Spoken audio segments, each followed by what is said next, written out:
Iinom na lang sila ng tubig.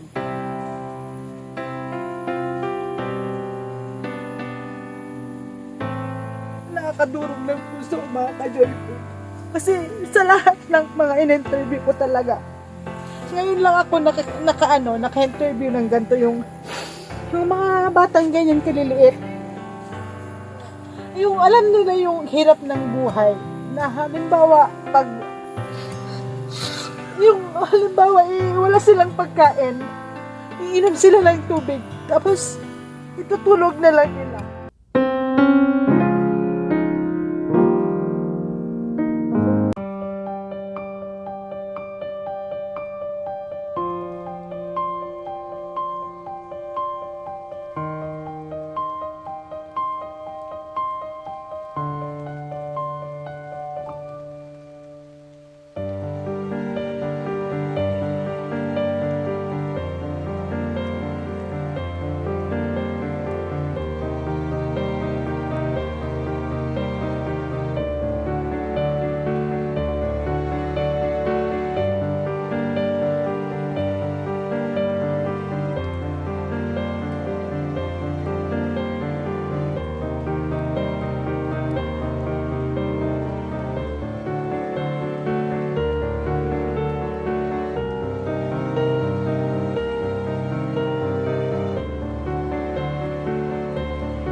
Ka-joyful, nandito po tayo ngayon sa Ditale. Ayan, sa Barangay Ditale, meron po tayong isa ulit na hatidan ng ating kaunting tulong para sa kanilang pang-araw-araw na pangangailangan. Hatid na nila po kayo, dito po yung kanilang bahay.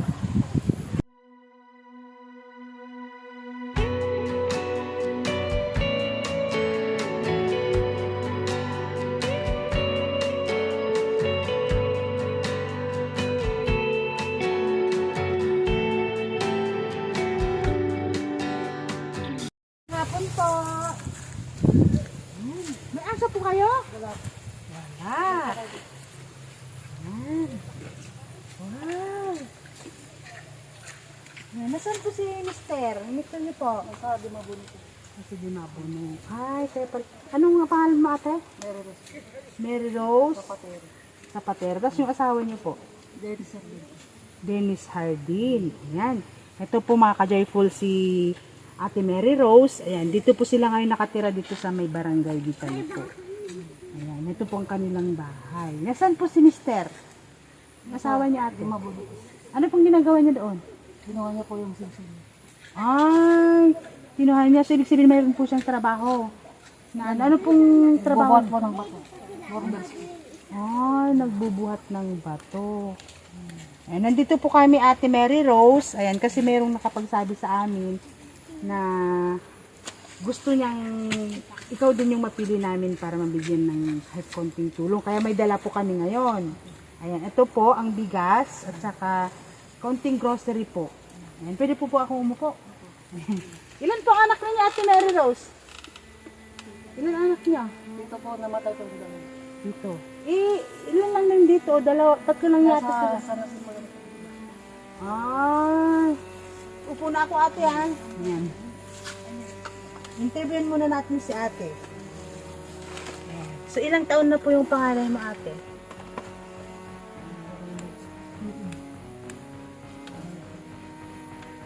Pinsi.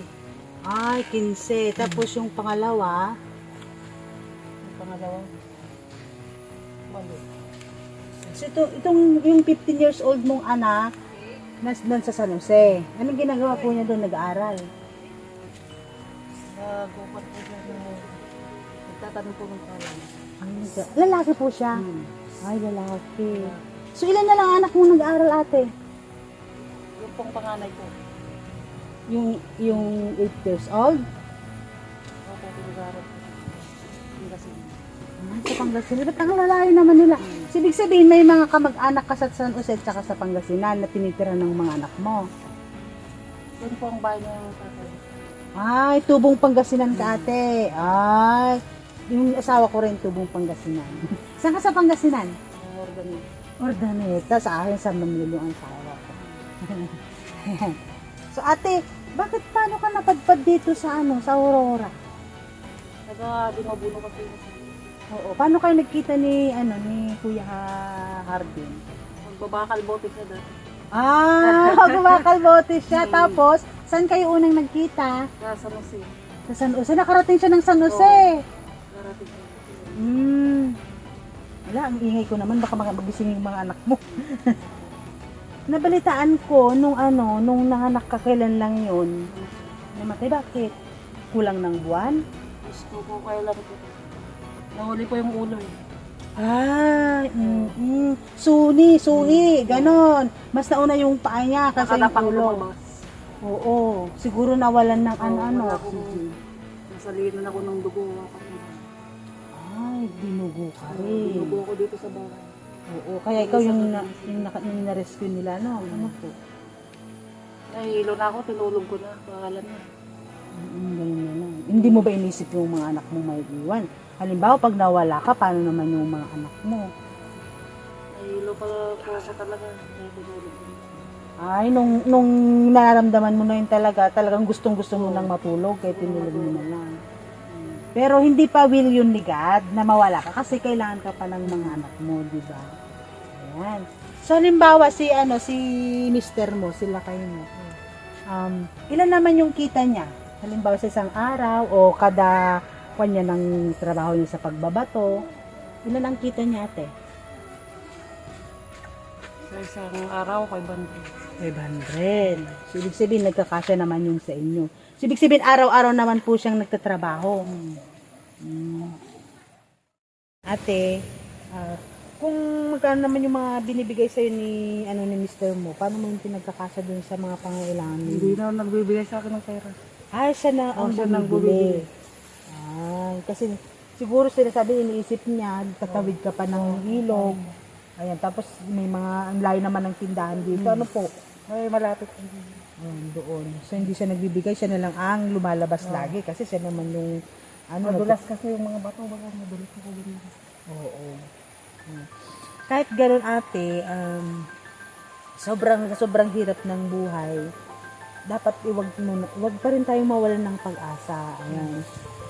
Siguro naman darating ang panahon na si mister mo, ayan, yung asawa mo ay magkakaroon siya ng mas magandang trabaho, permanente siya, yung hindi na kayo lilipat-lipat tulad niyan, ay magiging magaan na rin yung buhay ninyo kasi hindi mo na iisipin kung saan na naman kayo lilipat, kung kailan na naman kayo lilipat.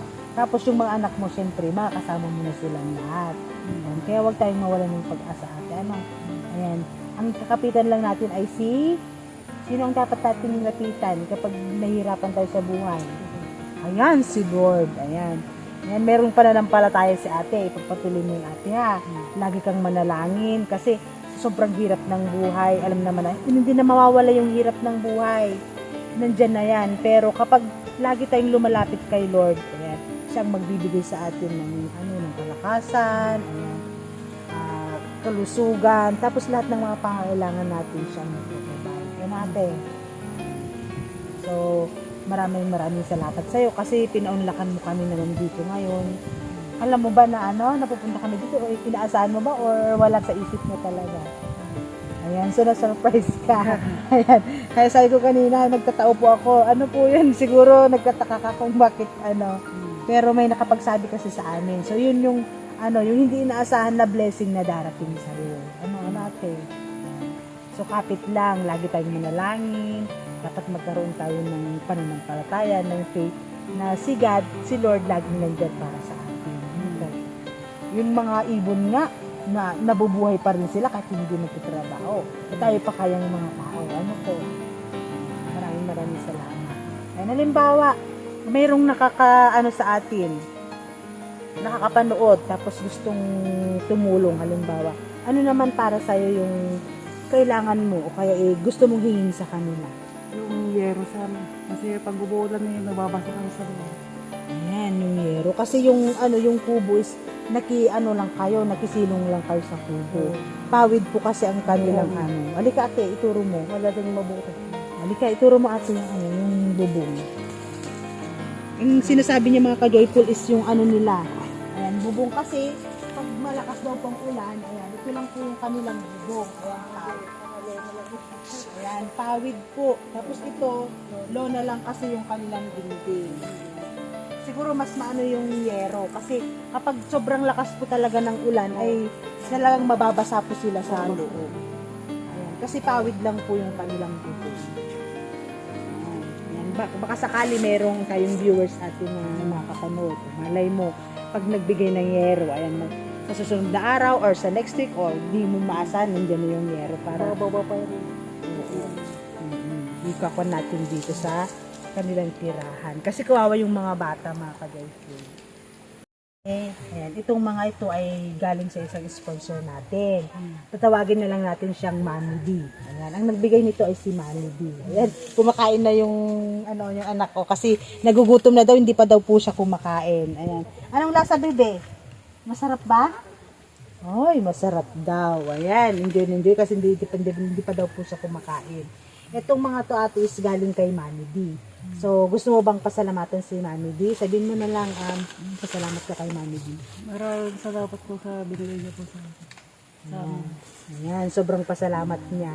Kasi Mami D, sobrang pasalamat. Ikaw ay isang very inspiring na sponsor. Ayan, kasi ikaw nagiging kabahagi na sa ating vlog. Ayan, maraming salamat sa iyo kasi nakarating na naman kay ate yung blessings na galing sa iyo. And then more blessings to come, Mali.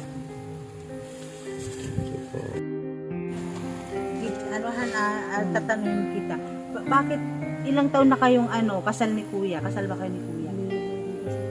Ilang taon na pa kayong nagsasama? 10 taon na kayo. So siya, taga Dimabuno, bakit din dito kayo ngayon sa Ditali? Bakit dito kayo ngayon naninirahan? Hindi ba pwede sa Dimabuno? Dun sa... Kasi mag-aaway silang magkakapatid. Hindi sila magkakasundo, kaya napadpad kayo dito. Sino ang kakilala nyo ate dito sa Ditali na pinuntahan nyo dito? Si Boston. Sinong Boston? Yung Tommy. pinagtatrabahuan nila kayo mo. Kaya kayo napadpad dito. Ilang buwan na kayo dito ate? Kalilipat lang po namin dito. Nung buntis ka, lumipat na kayo dito. Tapos dito ka na rin nanganak. Kung may kasama sa anak ko, buhay sana yun. Oo, kasi nadala ka sana sa hospital. Mag-isa ko naman kasi talagang maliliit po yung anak ko.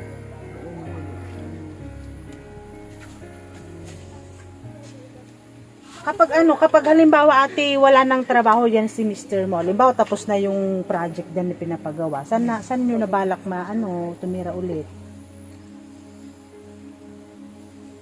Pagpupunta po dito yung tatay. Ay, susunduin kayo ng tatay mo? Sa Pangasinan ba yun? Mga galing pa yun sa Pangasinan. May bahay din po kayo sa San Jose. Ay, may bahay din kayo sa San Jose. So, pag wala nang trip dito, umuwi na lang kayo doon. So ate, nandito kami, magbibigay kami ng konting tulong kasi nga may nakapagsabi sa amin na kung minsan wala daw kayong mga kailangan, mga pagkain. So nandito kami, magbibigay kami ng bigas. Ayan. Natutulog na lang nila kung wala silang pagkain. Natutulog na lang sila. Kung wala kami pagkain. So, ibig sabihin, sa araw-araw, madalas kayong walang pagkain? Minsan kasi walang trabaho na sa akin. Ay, hindi tuloy-tuloy ang trabaho niya. Kaya kapag wala walang pagkain, natutulog na lang. Oo, natutulog. Buti hindi sila umiiyak. Hindi daw alam naman nila. Pag walang pagkain, hindi na lang sila. Hindi na sila magreklamo. Natutulog na sila. Iinom na lang sila ng tubig.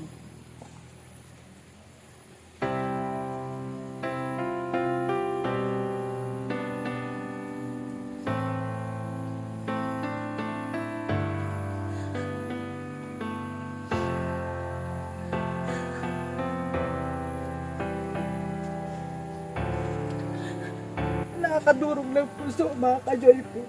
Kasi sa lahat ng mga in-interview ko talaga, ngayon lang ako naka-interview ng ganito yung mga batang ganyan kaliliit. yung alam nila yung hirap ng buhay. Na halimbawa, pag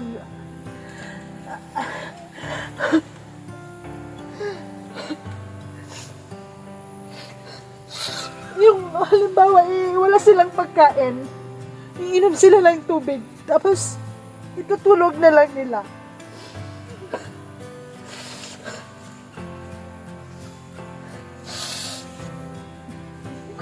Yung sobrang kaya, sorry mga ka-joyful ha, pero kanina kasi is, pag bungad ko pa lang sa bahay nila, talagang, yung damdamin ko talaga is awang-awa. Tapos, ngayon, habang ini-interview ko si ate, yung nabanggit niyang, yung mga anak niya, pag walang pagkain is, umiinom na lang ng tubig, tapos, tinutulong na lang nila. Di ba? Halimbawa is, napakabigat sa sa damdamin, nakadurog ng puso. Kasi sa atin, sinasabi natin na mahirap na yung buhay natin, pero meron pa palang mas mahirap. Lalo na sa kanilang murang edad, yung pang nakakaawa yung batang napakaliit, walang pang kamuwang-muwang, kapag gutom, matutulog na lang. Diba? Tapos, mainom na lang ng tubig. Kahit nga kanin, hindi nila malagyan ng asin. Yung iba kasi, pag meron silang kanin, lalagyan nila ng asin, ng tubig, meron yun. Pero sa kanila, wala talaga. Ayan. Wala, kahit kanin na lalagyan ng asin, wala. Kundi ang ginagawa na lang nila is iinom ng tubig tapos matutulog. Diba? So, nakakadurog ng puso.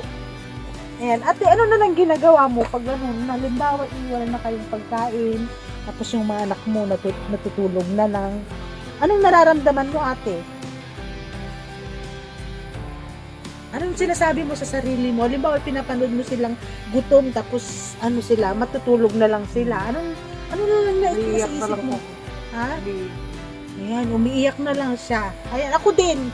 Kahit hindi ko nakikita talaga nga actual na ganon na nangyayari sa kanila, parang nai-imagine ko talaga. So, how much more sa ina? Siya bilang ina na nakikita niya na halos ilang araw or araw-araw niya nakikita na yung anak niya matutulog na lang ng gutom. Di ba? Kaya sobrang nakadurog ng puso mga ka-joyful. Kaya talagang dito kami pinunta ni God. Ayan, kasi alam niya na kailangan nyo. At maraming salamat sa nagsabi sa amin. Ayan, hello kay kapatid. Ayan, na siyang nagsabi sa amin na sabi niya, ate, pwede bang yung nasa likod ng bahay namin? Kasi gusto ko rin silang tulungan pero hindi naman araw-araw inibibigay ko, sabi niya. So, maraming salamat sa iyo, kapatid. Ayan, nandito kami ngayon kay ate, Mary Rose, ate. Ayan, nandito mayroon silang bigas, konting groceries. Ayan, so kahit siguro sa 2 o 3 araw ay makakasurvive naman kayo. Ate, ayan. Mararanasan naman ng mga batang hindi magutom. Ano po? Ayan, bubuksan natin ha.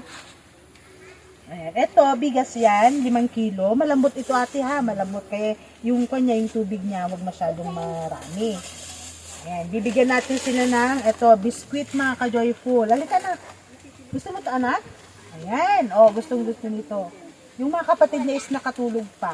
Ayan, may biskuit siya. Ayan, kape. Ayan, may kape ka na, ate. Tuwing umaga. Ayan, magkakape ka na. Meron ding gatas para sa mga sa mga bata. Ayan, kahit sa umaga, ayan, maggatas sila. Meron na silang kanin, pwede na silang maggatas. Ayan, meron tayong mga dilata dito, corn beef. Ayan siya. Ayan, sa mga corn beef na yan, ayan, meron tayong 4 na corn beef.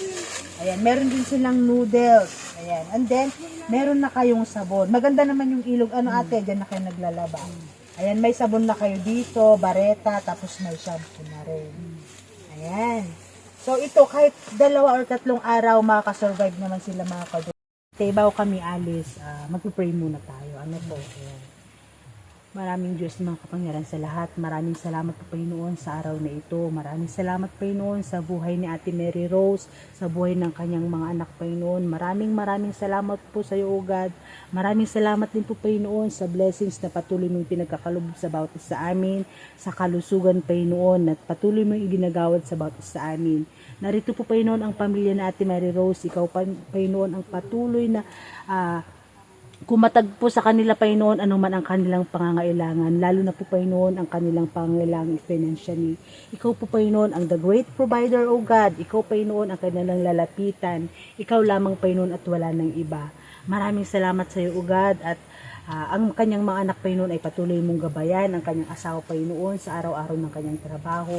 Ikaw, Panginoon, ang kanyang patuloy na guide, Panginoon, sa kanyang pagtatrabaho upang sa ganun ay magkaroon siya ng kalakasan at may provide ang kanilang mga pangailangan. Maraming salamat, Panginoon, at ibinabalik po namin ang lahat ng papuri at pasalamat sa tayong pangalan ng aming Panginoon Jesus. Amen. Amen.